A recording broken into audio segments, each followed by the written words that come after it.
श्री हरिदास जी महाप्रभु जी आपे 41 पत्रों आपना लघु भ्राता श्री गोपेश्वरजी प्रभु ने संबोधीने प्रगट कर्या। जे गोपेश्वरजीए समस्त वल्लभकुल बालको माटे पण छे पत्रो ए जाणीने ज आपे दरेके दरेक पत्रोना दरेके दरेक श्लोकना शब्दार्थ विवेचन आपे स्वयं प्रगट कर्या कल्याण अर्थे आचार्य बालकोना परिवार माटे। આજે 41મા પત્રમાં 41 પત્રોમાંથી 34મા પત્રમાં હવે આગળનો 10 અને 11મો શ્લોક અહીંયા સાથે છે મૂળ સંસ્કૃતમાં। ન દેહાદર્થ સિદ્ધ્યર્થ ભગવાનપ્યપેક્ષતે યતો દેહાદિરક્ષાપ્તિ પ્રમૂલીલોપયોગતઃ ન સ્વાર્થ બુદ્ધયા સ્વાર્થો અપि ભગવાનનેવ યત્ર હિ येन भावेना निमित्ता प्रीति भवति वे हरो। शब्दार्थ देहादि अर्थनी सिद्धिने लीधे भगवान पण अपेक्षा राखता नथी, तेथी देहादिकनी रक्षा करवी ते पण प्रभुनी लीलामां उपयोगी थाय तेटला माटे ज करवी, स्वार्थ बुद्धिथी न करवी।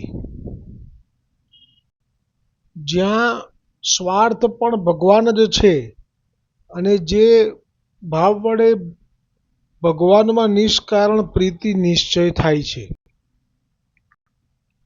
विवेचन भगवद सेवा पण देहादिकनी सिद्धि अर्थे के देह संबंधीथी कुटुंब तथा द्रव्यादिनी कामना ने अर्थे न करवी। भगवद सेवामां पोताना भोग के सुखनो कई पण विचार न करवो, केवल भगवाननी ज अपेक्षा राखवी के प्रभुने कए प्रकारे सुख प्राप्त थशे। रखेने कोई अपराधथी प्रभुने दुख थाय ए प्रभुनुं सुख ज विचारवुं तथा भगवानना दर्शननी तथा स्वरूपानंदना अनुभवनी अपेक्षा राखवी। महाप्रसाद पण देह इंद्रियादिक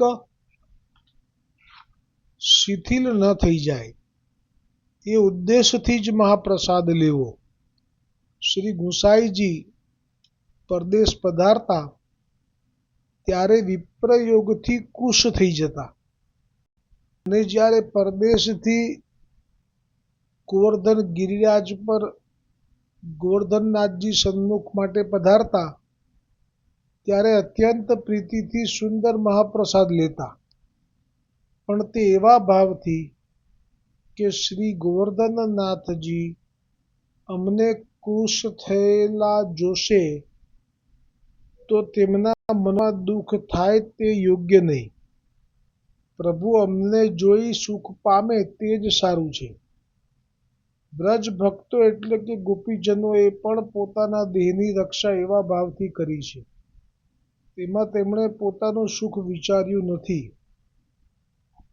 आ प्रकारे देहादिकनी रक्षा प्रभु सेवामां उपयोगी छे, तेथी ज करवी। कोईक लौकिक वैदिक फल सिद्धि थशे तथा प्रभुनी सेवा करवाथी कृतार्थ थवाशे एवी स्वार्थ बुद्धिथी भगवद सेवा न करवी। आनु प्रत्यक्ष जो उदाहरण समझवू होय तो एक प्रसंग बधाने विदित ज छे, बधाने एनो एक स्मरण तो हशे ज, पण छतांय अत्यारे बराबर समय छे आ लेवानो ए प्रसंगने। तो ज्यारे नारद मुनि आव्या अने द्वारिकाधीशजीए आपना उदरमा कई पीड़ा छे अने बहु ज कष्ट पड़ी रह्युं छे एवुं आपे बताव्युं। तो नारद मुनि तो प्रभुने बहु ज प्रेम करे छे एटले प्रभुने श्रम पड़ेलो जाणीने कह्युं के आप ज कहो आना माटे शुं औषध करीए। तो कह्युं के मने मारा भक्तोना चरणनी रज जळमां गोળી अने पीवडाववामां आवे तो आ मने पीड़ा मटे। तो नारद मुनिए द्वारिकाधीशजीनी રાણીઓને આ વાત કરી, કારણ કે એ તો રાત દિવસ સેવામાં હોય છે. એટલે રાણીઓએ આ સાંભળીને એમ કહ્યું કે અમે શું નરકમાં પડીએ? પછી નારદ મુનિને થયું કે હવે હું વ્રજની ગોપીજનોને પૂછી જોઉં. તો આપ ત્યાંથી વ્રજ આવ્યા, દ્વારિકાથી, અને ગોપીજનોને કહ્યું કે દ્વારિકાધીશજીને ઉદરમાં પીડા થઈ રહી છે અને તે સ્વાસ્થ્ય અનુકૂળ ત્યારે જ થશે કે તેમના ભક્તજનોની રજ એમને જળમાં ગોળીને પીવડાવવામાં આવે. ત્યારે ગોપીજનોએ તરત જ કહ્યું કે જેટલી જોઈએ એટલી લઈ જાઓ. એટલે એ જે ભાવ છે, ભલે અમે નરકમાં પડીએ, નિજનું જે થવું હોય તે થઈ જતું રે, નિજનું જે થવું હોય તે થઈ જતું રે, એ મારા પ્રભુને કઈ નવ થાય, મારા પ્રભુને કઈ નવ થાય. આગળનો મને ટૂંકનો શબ્દ યાદ નથી, નહીંતર આખી ટૂંક લેતું, આખું દોડ લેતું. એટલું સુંદર ભાવ છે આમાં, પરાકાષ્ઠા છે પ્રેમની. એક જ છે સ્વરૂપ, પણ જ્યાં પુષ્ટિ આવેશવાળી ગોપીઓ છે એનો ભાવ જુઓ, અને એક આપના દ્વારિકાધીશજીના ધર્મી સ્વરૂપની જે મુખ્ય રાણીઓ છે એમનો ભાવ જુઓ. અને નારદ મુનિનો ભાવ તો દ્વારિકાધીશજી જ કહેશે હવે જશે એટલે. એટલે આપ તો લઈને ગયા ચરણ રજ એક પોટલી કરીને, અને દ્વારિકાધીશજી તો સિંહાસન પરથી ઊભા થઈ ગયા અને કીધું કે મને તો હવે બધું બહુ સારું છે. ત્યારે નારદ મુનિને મનમાં થયું જરૂર આપે કંઈક આ મને બોધ આપવા માટે લીલા કરી લાગે છે. એટલે નારદ મુનિએ પૂછી લીધું કે આપે, હે પ્રભુ, આપે આવું કેમ કર્યું? ત્યારે આપ હવે પૂછે છે તો કે છે કે ભાઈ તમારી પાસે ચરણ રજ નહોતી તો તમે મારી રાણીઓ પાસે ગયા હતા.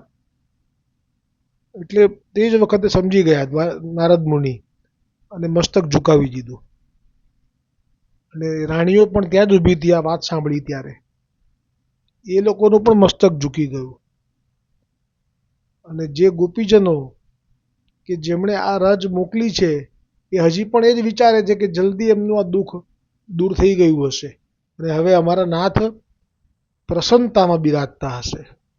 ત્યારે તો મહાપ્રભુજીએ ગોપીજનોને પ્રેમની ધ્વજાનું બિરુદ આપ્યું છે. એટલે જ આ પ્રસંગ મેં લીધો કેમ કે અહીંયા પણ આ જ વાત છે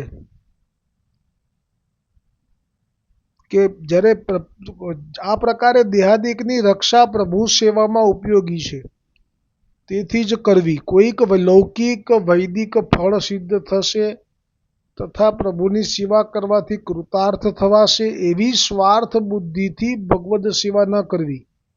કારણ કે ભગવાન વિના વિચારે નિજ ઈચ્છાથી સર્વ કાર્ય સિદ્ધ કરશે. એમ શ્રી મહાપ્રભુજી વલ્લભાચાર્યજીએ નવરત્ન ગ્રંથમાં કહ્યું છે. સર્વેશ્વર સ્વ સર્વાત્મા નિજેચ્છાત કરિષ્યતિ. અર્થ, પ્રભુ સર્વના ઈશ્વર છે તથા સર્વના આત્મા છે. તે પોતે નિજ ઈચ્છાથી જ દાસના સકલ મનોરથ પૂર્ણ કરશે. તેમજ ગૌણ ભાવથી થતી ક્રિયાના જેવી બુદ્ધિ પણ ન રાખવી. ભાવ સંયુક્ત થઈ પ્રીતિપૂર્વક ભગવદ સેવા કરવી. કારણ કે ભગવાનને એક પ્રીતિથી ધરાવેલો ભોગ જ પ્રિય છે. જો આ પણ ગઈકાલે આવેલો ને પ્રસંગ 252માં, 91માં કે 90માં, પેલા મથુરાના સાહુકારના થકી જે ભોગ ધરવામાં આવ્યો એમાં બધી જ કેરીઓ એણે વિનિયોગ કરી લીધી મથુરાના બજારની, અને એનો બધાનો રસ કાઢ્યો. એટલે સમંગલ કેરી ધરવાણી પ્રભુની લીલા કે ચૂકી ગયા. સમંગલ એટલે આખી હોય અને સહેજ છોલેલી હોય એવી પણ ધરવી પડે, એકલો રસ ના ચાલે. આ આપણા પુષ્ટિ માર્ગમાં એક રીતિ પ્રગટ કરેલી છે મહાપ્રભુજી ગુસાઈજીએ. એટલે સમંગલ કેરી માટે આખી કેરી જોઈએ નહીં, એ તો બધી કેરીનો રસ થઈ ગયો. અને પછી ત્યાં ફરી પાછા કેરી લેવા મોકલ્યા તો અહીંયા આજે લીલા થઈ ગઈકાલે આપણે એ જોયેલી છે, સાંભળેલી છે. એટલે જે આ જ વાત છે કે ભાવ સંયુક્ત થઈને પ્રીતિપૂર્વક ભગવત સેવા કરવી. ભલે ને મિશ્રીની સેવા છે પણ પ્રીતિપૂર્વક કરે, કારણ કે ભગવાનને એક પ્રીતિથી ધરાવેલો ભોગ જ પ્રિય છે. આ પ્રકારે પ્રીતિ પણ ભગવાનમાં રાખવી, તે સોપાદી અમુક કારણને લીધે વા સ્વાર્થને લીધે ન રાખવી કે હું આટલું કરીશ તો મારું આટલું તું કરી દેજે, કે મેં આટલું કર્યું તો તે મને કેમ ના આપ્યું. આ તો પ્રસંગ પેલો કપૂરદાસ જલદરિયાનો છે જ, કપૂર ક્ષત્રિય જલદરિયા. એને પણ આવી રીતે ઘી ઓછું પીરસાયું લીલાથી, પ્રભુની કંઈક પ્રેરણા. અમ્માજીએ, મહાલક્ષ્મી વહુજીએ સંગ આવેલો વૈષ્ણવોનો અને એમને પીરસી રહેલા. ઘી પીરસવાનું કાર્ય આપના હાથમાં હતું, વહુજી મહારાજના, અક્કાજીના. તો અક્કાજીનાથી એમનામાં ઘી થોડું ઓછું પડ્યું. તો એને મનમાં આવો ભાવ થયો કે આ જ ખભા ઉપર ઉચકી ઉચકીને આટલી બધી મેં જલ દરિયાની સેવા કરી અને મને જ ઘી ઓછું. આટલો વિચાર માત્ર. અને ઠાકોરજી એની સાથે બોલવાનું બંધ કર્યું જીવનભર. અંત સમય આવ્યો ત્યાં સુધી ન બોલ્યા. બીજો જન્મ પણ એવી જગ્યાએ આપ્યો કે જ્યાં ઘીની કોઠી ભરેલી હતી, પણ એ ઘર હતું અન્ય માર્ગીનું. ત્યાં વલ્લભ વિઠ્ઠલ યમુનાજીનું નામ પણ ન હતું. એ પ્રસંગ એમનામાં આવશે. એટલે અહીંયા તો આ જ વાત છે કે પુષ્ટિ માર્ગીય ભગવદીઓને સ્વાર્થ પણ ભગવાન છે. અને આ જ કારણથી કહ્યું અહીંયા કે અમુક કારણને લીધે આ સ્વાર્થને લીધે ન રાખવી પ્રીતિ, પણ નિષ્કારણ નિસ્વાર્થ પ્રીતિ રાખવી. વિવેચનમાં સ્વાર્થ પણ ભગવાન છે, તેથી ટીકા દિશથી નથી.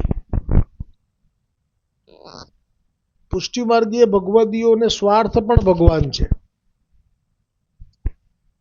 મહાપ્રસાદ સ્વાદેન્દ્રિયાદિની તૃપ્તિ અર્થે લેવાનો નથી, પણ યથા કંથંચિત દેહ ટકી રહે અને ભગવદ સેવા સારી રીતે થઈ શકે એ ઉદ્દેશથી જ લેવાનો છે. શ્રીમદ ભગવદ્ ગીતામાં કહ્યું છે તેમ અતિ સ્વલ્પ પણ નહીં અને અતિશય પણ નહીં.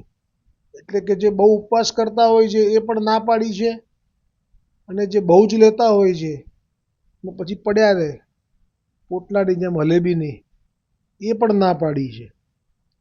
આમાં લાભ છે વૈષ્ણવોનો.